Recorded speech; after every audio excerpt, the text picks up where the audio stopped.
بسم اللہ الرحمن الرحیم۔ السلام علیکم۔ فرض نماز کے بعد سب سے اہم دعا۔ حضرت مغیرہ رضی اللہ تعالی عنہ فرماتے ہیں کہ میں نے ہر فرض نماز کے بعد نبی کریم صلی اللہ علیہ وآلہ وسلم کو یہ دعا مانگتے سنا: لا الہ الا اللہ وحدہ لا شریک لہ اللہم لا مانع لما اعطیت ولا معطی لما منعت ولا ينفع ذا الجد منک الجد۔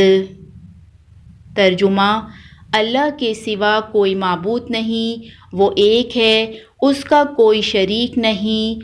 اے اللہ، جو تو عطا کرے اسے کوئی روکنے والا نہیں، اور جو تو روک لے اسے کوئی دینے والا نہیں، اور تیرے مقابل کسی مالدار کو اس کا مال نفع نہیں دے گا۔ تو آپ بھی فرض نماز کے بعد یہ اہم دعا ضرور پڑھیں۔ یہ دعا ہمارے پیارے نبی صلی اللہ علیہ وآلہ وسلم ضرور پڑھا کرتے تھے۔